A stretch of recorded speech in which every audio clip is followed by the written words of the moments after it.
unzur ilal jabalin fa idza istaqarra makana fasakharani. Tapi kamu naik aja ke Gunung Tursina. Kalau kamu bisa bertahan di Gunung Tursina tersebut, maka kamu akan bisa lihat aku nanti.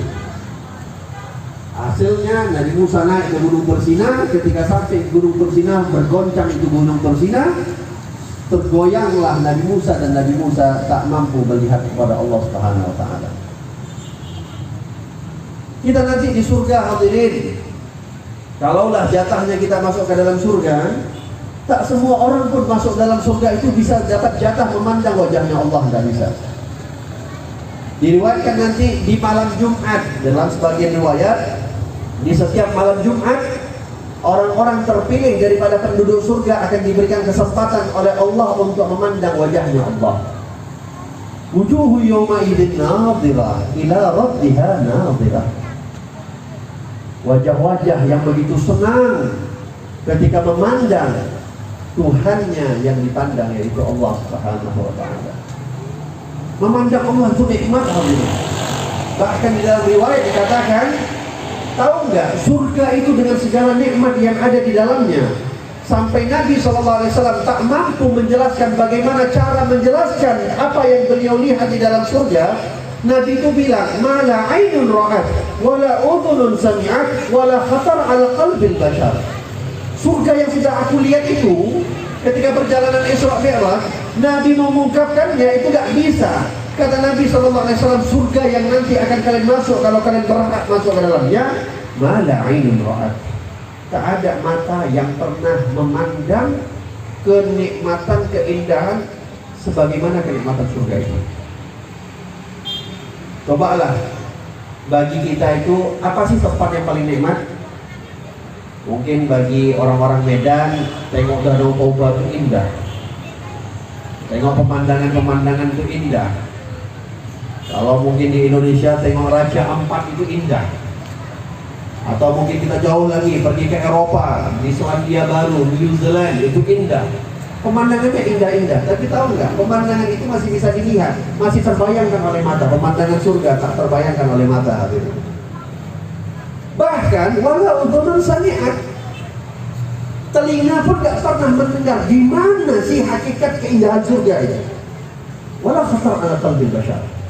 Mungkin pernah terbesit di dalam hati kita bagaimana indahnya New Zealand, bagaimana indahnya Selandia Baru, bagaimana indahnya Indonesia, Raja Ampat, atau tempat-tempat yang indah lainnya, Bali, Lombok dan segala macamnya.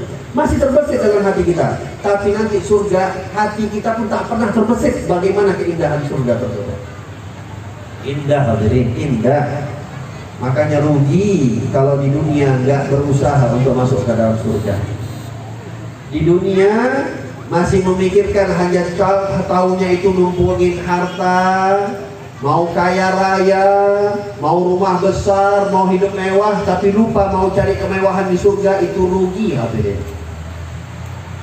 Akan tetapi tahu nggak, kata Nabi SAW, itu nanti setiap malam Jumat mereka itu akan melihat Allah Subhanahu wa taala, dan itu hanya orang-orang terpilih, hadirin. Ketika mereka berhasil melihat Allah dan mereka disuruh balik lagi untuk masuk dalam surga, mereka sudah nggak pengen lagi masuk ke dalam surga. Jauh lebih nikmat melihat wajahnya Allah Subhanahu wa taala. Dan itu sudah dilihat oleh Nabi Muhammad, hadirin. Rasulullah sudah melihat keindahan tersebut. Oleh sebab itu, hadirin, apa yang menyebabkan Nabi Muhammad itu diperjalankan oleh Allah dengan perjalanan yang begitu indah, yaitu perjalanan Isra dan Mi'raj?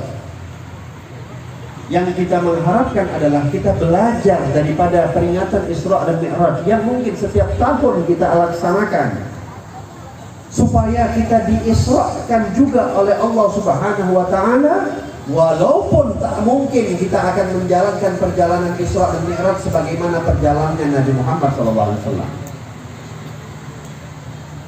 Kalau kita melihat sejarah, hadirin, maka kita akan mendapati Nabi itu, tujuan perjalanan Isra dan Mi'raj itu disebut oleh Allah di dalam perjalanan, di dalam surah Al-Isra yang dibacakan tadi, di dalam surah Al-Najm yang dibacakan tadi.